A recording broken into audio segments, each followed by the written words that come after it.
Cerpen kali ini berjudul Telunjuk Tuhan di Rahim Wilis. Karangan Guri Ridola.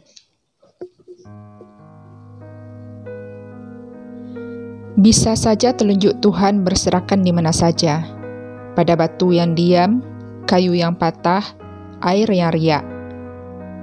Namun, siapa yang tahu pasti batu yang diam, kayu yang patah, dan air yang riak adalah telunjuk Tuhan? Cobalah untuk terakhir kali, Liz. Wanita itu mengikuti perintah suaminya. Garis bibirnya merapat dan merenggang beberapa kali. Matanya menatap tajam pada batu di depannya. Urat-urat tangan mengeras, bulir-bulir keringat keluar dari pepori kulit. Beberapa saat kejadian ini berlangsung. Lalu, urat-urat tangan mengendur, matanya memejam mengeluarkan air, mengalir ke pipi, lalu jatuh ke telapak tangan yang lemah di atas paha. Usaha Wilis mengangkat batu yang tergeletak di depannya gagal. Batu yang dijadikan orang banyak sebagai tempat bertanya terhadap keinginan mereka dalam hidup ini. Jika batu itu dapat diangkat, maka keinginan orang tersebut akan tercapai, dan begitu sebaliknya. Wilis sudah 7 kali mencoba mengangkat batu itu, namun tak sekalipun berhasil. Biar aku coba sekali lagi, Bang. Jika masih ingin mencobanya, kamu hanya akan mengulangi kegagalan, Liz. Ia merangkul tubuh istrinya. Sangat jarang ada wanita yang melahirkan di atas umur 40 tahun. Sekali ia mencoba mengangkat, itulah niat pada tahun yang akan datang, dan akan datang untuk bertanya kapan ia akan hamil dan punya anak. Batu yang mirip kura-kura terlentang itu masih saja bergeming, seakan batu itu tertanam ke lantai dan tak bisa bangkit lagi. Padahal, jika keinginannya akan terkabul, batu yang sebesar induk batu lado itu akan terasa ringan. Anak bisa saja mendatangkan kebahagiaan dalam keluarga. Tapi siapa yang dapat memastikan kebahagiaan dalam keluarga hanya datang dari anak? Sudah 10 tahun mereka menikah. Anak yang lahir dari rahim Wilis sangat diharapkan, terlebih oleh orang tua Ujang. Toke rempah dan karet di kampung yang memiliki sawah bertumpak-tumpak dan ladang berbidang-bidang.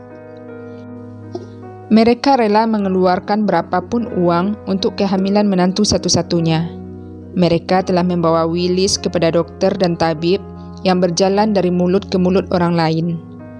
Namun, kekecewaan selalu mengekor setiap usaha mereka. Lebih parah dari kekecewaan mereka karena tidak memiliki anak setelah kelahiran Ujang. Waktu itu, hidup mereka masih belum mapan seperti sekarang ini. Setahun setelah kelahiran Ujang, istrinya hamil. Karena merasa belum siap punya anak lagi, mereka menggugurkan janin yang telah menghuni perut istrinya itu, dengan resep yang diberikan seorang mantri di kampung. Kehamilan itu menjadi kehamilan terakhir istrinya, yang berarti Ujang tidak akan memiliki adik. Usaha mereka untuk kehamilan Wilis belum berhenti. Namun pada langkah mereka, bosan mulai mengiringi. Ada tetangga yang menyarankan untuk bertanya pada batu yang konon bisa menjawab pertanyaan tentang keinginan manusia. Berbagai cerita yang menyangkut kekaromahan batu itu disampaikan pada keluarga Ujang. Ada yang bertanya apakah ia akan lulus tes masuk polisi. Batu itu bergeming saja ketika diangkatnya. Ternyata orang itu tidak lulus pada saat tes pantokir. Ada yang bertanya apakah ia akan dapat anak pada tahun yang akan datang. Ia berhasil mengangkat batu itu setelah 3 kali mencoba, dan 3 tahun berikutnya istrinya hamil. Dan ada juga seorang pria bertubuh besar dan kekar mencoba mengangkat batu itu. Namun karena keinginannya tidak mungkin tercapai, tulang dan ototnya seakan sia-sia saja. Dan banyak lagi cerita lain yang hampir seragam. Keajaiban bisa saja datang pada setiap orang. Tapi siapa orang yang akan memastikan keajaiban itu datang? Keajaiban bisa diraih dengan sedikit air mata. Begitulah yang aku rasakan ketika kecil. Aku menangis seharian saat sepupuku memakai seragam baru dan memamerkannya sebelum berangkat ke sekolah. Umurku yang belum cukup untuk masuk sekolah memaksa ayah merubah tahun kelahiranku hingga aku dapat meraih keajaiban bersekolah. Sekarang, meraih keajaiban dengan air mata hanyalah jadi cerita masa kecil. Hantu di atas ranjangku tidak peduli dengan genangan air mata. Genangan air mata dari kesunyian dan ketakutan. Hantu yang selalu datang bersama malam. Kadang kurasakan hantu itu membasuh tubuh dan minum sepuasnya dengan air mataku. Hantu yang bernama kesunyian dan ketakutan. Kesunyian dan ketakutan bagai sahabat lama yang baru datang, hingga banyak cerita yang perlu dibagi. Aku teringat Marai, perempuan tua yang tinggal seorang diri di kampung. Ia ditinggalkan begitu saja oleh suaminya karena tidak dapat memberi keturunan. Kabar yang kudengar dari tetangga, Marai dulunya juga telah bertanya pada batu yang bisa menjawab, dan ia gagal mengangkatnya. Semenjak itu suaminya mulai berubah dan meninggalkannya dengan perlahan, hingga tak pernah lagi nampak batang hidungnya. Hal yang hampir sama aku rasakan sekarang ini. Aku memilih ditinggalkan daripada diduakan. Lelaki yang kucintai selama ini telah menghangatkan ranjang milik istri barunya dan tengah berbahagia menanti kelahiran anak pertama mereka. Mungkin pilihan yang kuambil seolah perjudian, seperti saat aku memilih Ujang sebagai suami dan melupakan cintaku pada Bayak. Bayak adalah cinta pertamaku sejak SMA. Setelah tamat, ia pergi merantau dan tak pernah lagi kudengar kabar darinya selama beberapa tahun. Ia baru pulang ketika 5 tahun usia pernikahan kami. Ia mengatakan pergi merantau sebagai TKI ke Timur Tengah dan masih memelihara cintanya kepadaku. Pilihan yang jadi penyesalan kini. Namun, apa yang dapat diambil dari penyesalan? Karena penyesalan hanyalah mengutuk waktu dan kejadian di dalamnya. Semuanya akan berhenti jika kita selalu melihat waktu, dan semuanya akan berlalu jika kita mengabaikannya. Menunggu adalah menanti suatu kedatangan, namun tidak semua yang datang sesuai pada waktunya. Kesunyian dan ketakutan yang datang dari ranjang ini sangat menyiksaku. Segala kekuatanku selama ini mulai rapuh dalam menghadapi kenyataan.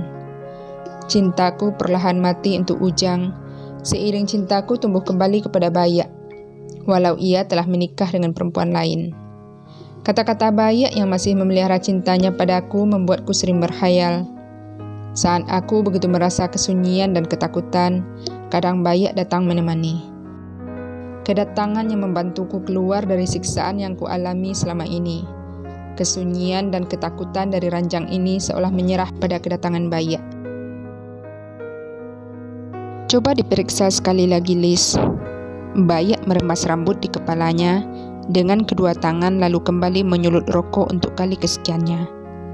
Jangan-jangan alatnya keliru. Tidak mungkin, Bang. Aku juga sudah memeriksa ke dokter dan hasilnya positif. Aku benar-benar hamil dan usia janinnya sudah 2 bulan. Tapi aku masih mencintai istriku dan menyayangi anak-anakku. Cinta yang kupelihara untukmu adalah bagian lain dari hidupku. Kehamilan ini adalah hal yang sangat aku harapkan, Bang. Mungkin inilah kehamilan pertama dan terakhir dalam hidupku saat usia 40 ini. Tapi harapan kita berbeda, Liz. Kehamilanmu itu dapat menghancurkan semuanya. Gugurkanlah secepatnya agar orang kampung tidak keburu tahu. Bayak melemparkan rokok yang masih separuh terbakar dan menghidupkan sepeda motornya, meninggalkan Willis di persimpangan depan rumah sakit. Lindap menggantung di langit. Orang-orang berjalan kaki tergesa-gesa. Burung-burung berterbangan mencari celah di bawah atap. Suara klakson bersahutan dengan deru mesin kendaraan yang memekakkan telinga.